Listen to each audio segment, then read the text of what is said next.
a WikiVidi Documentaries production. Don't forget to like and subscribe. Enjoy.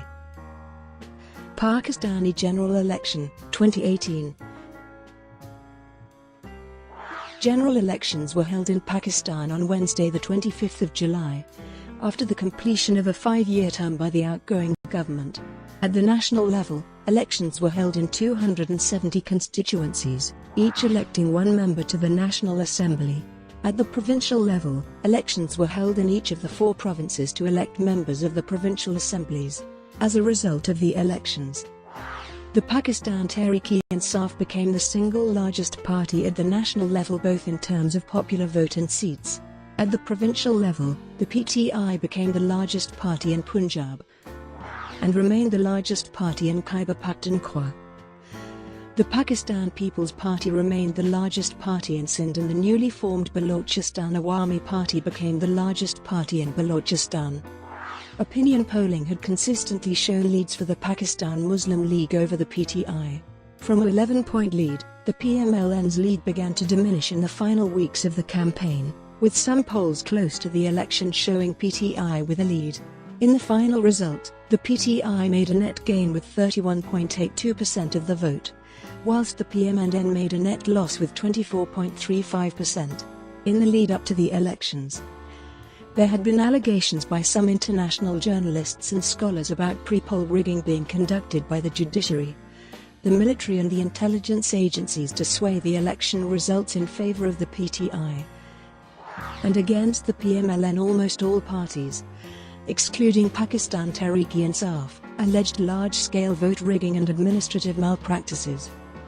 However, Election Commission of Pakistan outrightly rejected such reports and stated that elections were conducted fair and free. A top electoral watchdog, Free and Fair Election Network, also said that the 2018 general elections in Pakistan have been more transparent in some aspects than the previous polls. The European Union Election Observation Mission said, in its preliminary report, that no rigging has been found during the election day in general. However, lack of equality of opportunity in the pre-election campaign, and there were systematic attempts to undermine the ruling party PML-N. The European Union assessed the conduct of polling on election day as transparent. 2013 elections. Following the elections in 2013, Pakistan Muslim League, led by twice Prime Minister of Pakistan Nawaz Sharif, emerged as the largest party with 166 seats out of a total of 342 in the National Assembly. Although this was short of a majority, Sharif was able to form a government after several independents joined his party. During the election campaign, Pakistan Tehreek-e-Insaf, led by prominent cricketer-turned-politician Imran Khan, was widely expected to have huge success in the polls. The party fell short of these expectations, instead only taking 35 seats. It became the third largest party in the National Assembly and formed a coalition government in the rest of northwestern province of Khyber Pakhtunkhwa. Azadi March, 2014. PTI had initially conceded the elections to PML, although they asked for manual recounts to be carried out in several constituencies where rigging had been allegedly carried out. These calls were not answered by the government or the Supreme Court, despite a 2,100-page white paper by the party which allegedly contained evidence of vote rigging in favour of the PML. An Azadi March was started by Khan on 14 August 2014 which demanded the government to call a snap election. The sit-in in Islamabad continued for 126 days, until the 2014 Peshawar school massacre occurred, which forced Khan to end the protest for the sake of national unity. A judicial commission was formed by the government which would probe the allegations of vote rigging. It found the election to have been largely conducted in a free and fair manner, while also stating that PTI's request for a probe was not entirely unjustified. Panama Papers case, 2016. On 3 April 2016, the International Consortium of Investigative Journalists made 11.5 million secret documents, later known as the Panama Papers, available to the public. The documents, sourced from Panamanian law firm Mossack Fonseca, among other revelations about other public figures in many other countries, included details of 8 offshore companies with links to the family of Nawaz Sharif, the then incumbent Prime Minister of Pakistan, and his brother Shah Sharif, the incumbent Chief Minister of Punjab. According to the ICJ, Sharif's children Maryam Nawaz, Hassan Nawaz and Hussein Nawaz were owners, or had the right to authorize transactions for several companies. Sharif refused to resign and instead make an unsuccessful attempt to form a judicial commission.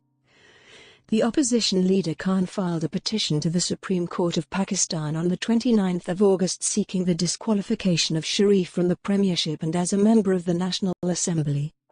Political leaders Sheikh Rashid and Siraj-ul-Haq also supported this petition. Khan called, once again, for his supporters to put Islamabad in lockdown until Sharif resigned, although this was called off soon before it was meant to take place. On the 20th of April 2017, on a 3-2 verdict, the Supreme Court decided against the disqualification of Sharif, instead calling for a joint investigation team to be created which would probe these allegations further. On the 10th of July 2017, JIT submitted a 275-page report in the Apex Court. The report requested NAB to file a reference against Sharif, his daughter Maryam, and his sons under Section 9 of National Accountability Ordinance. Additionally, the report claimed that his daughter Maryam was guilty of falsifying documents, as she submitted the document from 2006 which used the Calibri font despite the font itself not being available for public use until 2007. Disqualification of Nawaz Sharif, 2017.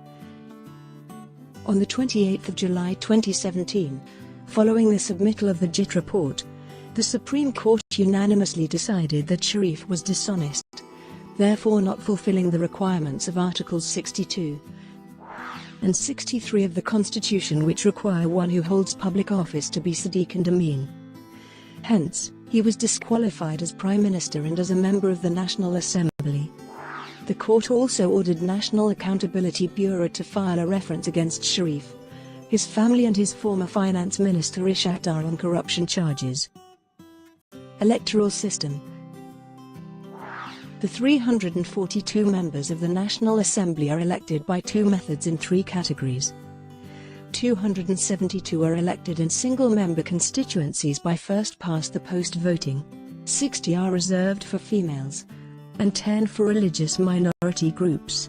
Both sets of reserved seats use proportional representation with a 5% electoral threshold. This proportional number, however, is based on the number of seats won rather than votes cast. To win a simple majority, a party would have to take 137 seats. The 2018 general elections were held under new delimitation of constituencies as a result of 2017 census of Pakistan. Parliament of Pakistan amended the constitution, allowing a one-time exemption for redrawing constituency boundaries using 2017 provisional census results, as per the notification issued on the 5th of March 2018. The Islamabad Capital Territory now has 3 constituencies: Punjab 141, Sindh 61, Khyber Pakhtunkhwa 39, Balochistan 16 and federally administered tribal areas has 12 constituencies in the National Assembly. 106 million people were registered to vote for members of the National Assembly of Pakistan and 4 provincial assemblies. Likewise for elections to provincial assemblies, Punjab has 297 constituencies, Sindh 130, Khyber Pakhtunkhwa 99 and Balochistan 51. Electoral reforms. In June 2017, the Economic Coordination Committee approved the procurement of new printing machines with a bridge loan of 864 million rupees. The government has also developed new software for the Election Commission of Pakistan and NADRA to ensure a free, fair, impartial, transparent and peaceful general election. The former federal law minister Zahid Hamid elaborated that youth reaching the age of 18 will automatically be registered as voters when they apply for a CNIC from NADRA. Lahore by-election, September 2017.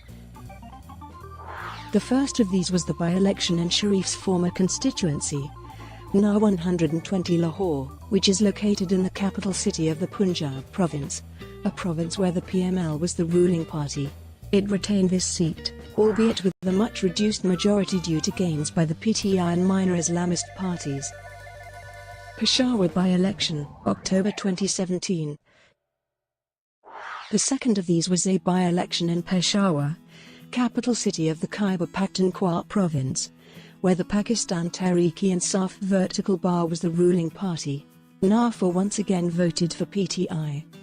Despite a reduced majority, once again mainly due to the rise of Islamist parties. These by-elections were largely seen as indicators that the ruling parties in both Khyber Pakhtunkhwa and Punjab were still electorally strong. Lodhran by-election, 2018. On the 15th of December 2017, Jahangir Khan Tareen, General Secretary of the PTI, was disqualified from holding public office. Hence, his now 154 Lodhran seat was vacated. In a previous by-election in this constituency in 2015, Tareen won this seat with a majority in excess of 35,000 votes. Therefore, this seat was seen as a stronghold for the PTI, in what was seen as an upset result. Iqbal Shah of the PML won this by-election with a majority over 25,000 votes against Jahangir Tareen's son, Ali Tareen. Many saw this as a failure on the PTI's behalf, and the result led to a drop in morale for PTI workers. Campaigning. The National Assembly and Provincial Assemblies of Pakistan dissolved as early as the 28th of May for Khyber Pakhtunkhwa and Sindh, and as late as the 31st of May for Punjab, Balochistan, and the National Assembly. The assemblies dissolved during the holy month of Ramadan, a month where Muslims worldwide refrain from eating or drinking from sunrise to sundown. Hence, most major parties did not start campaigning until late June. Nomination papers. On the 4th of June, parties and individuals started filing nomination papers for the elections. This process continued until late June. After this, the returning officer in each constituency began scrutiny of the nominated candidates and decided whether or not to accept the nomination papers. The scrutiny resulted in many high-profile politicians having their nomination papers rejected. Imran Khan, Farooq Sattar, and Pervez Musharraf had their nomination papers rejected. Both Sattar and Khan had their nomination papers later accepted. Additionally, politicians Fawad Chaudhry and Shahid Khan Abbasi were disqualified from contesting these elections by election tribunals due to the non-declaration of assets in their nomination papers. This was controversial, because election tribunals were seen as not having the jurisdiction to disqualify candidates, rather only to accept or reject their nomination papers. The Lahore High Court eventually overturned these judgments and allowed the respective candidates to contest their elections.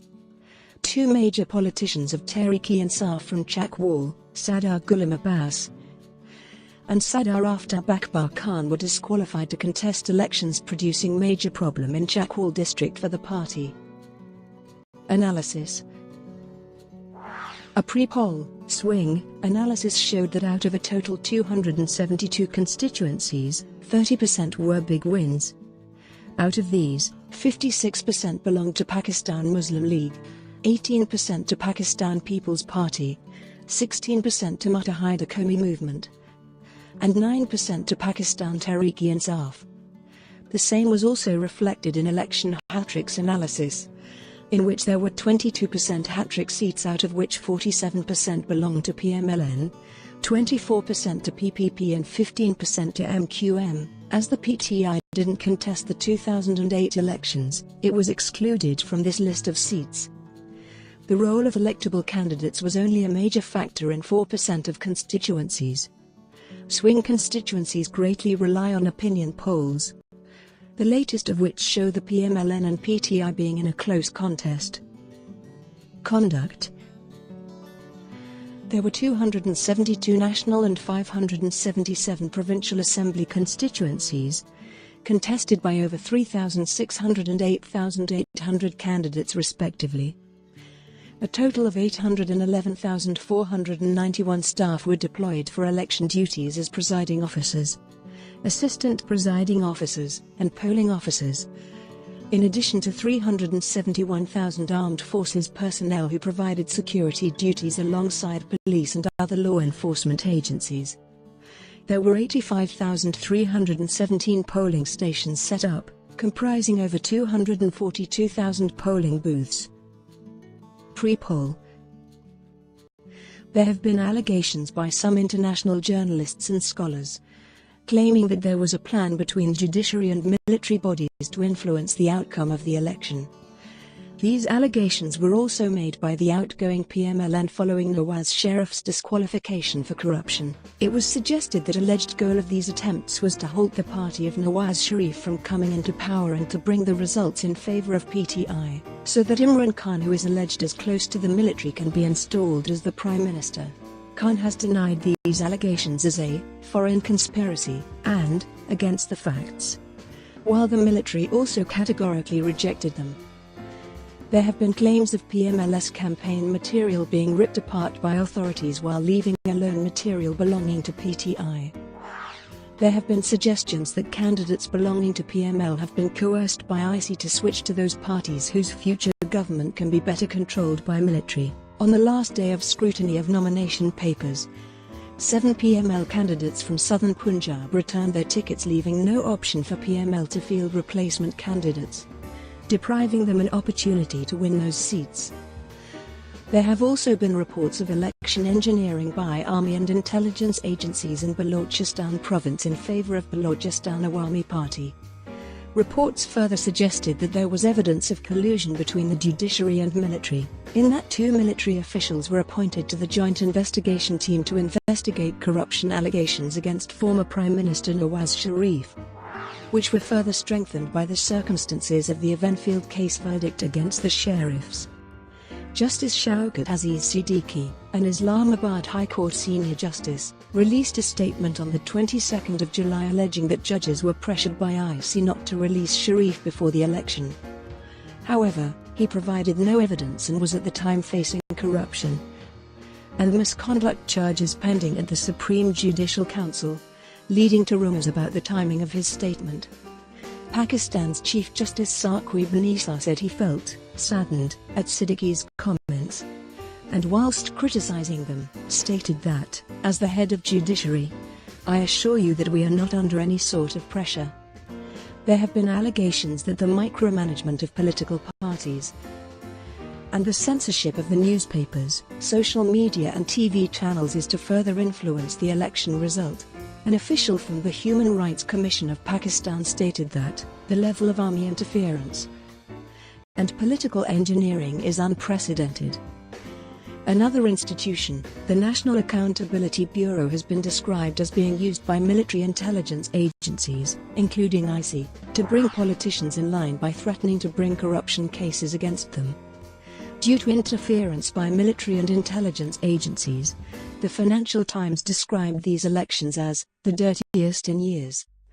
Furthermore, the EU Observer Mission released their report after the election, stating that there were systematic attempts to undermine the ruling party, lack of equality of opportunity, pressure on the media, far stronger efforts than usual to encourage switching parties, and judicial conduct had all negatively influenced the vote. Some of these allegations have also been made by certain political parties and figures more prominently by PML.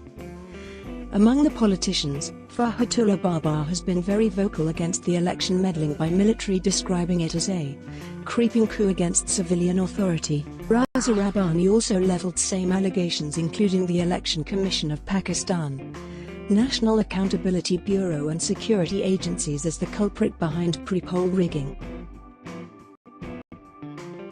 Brought to you by WikiVidi Documentaries. Would you like to know more?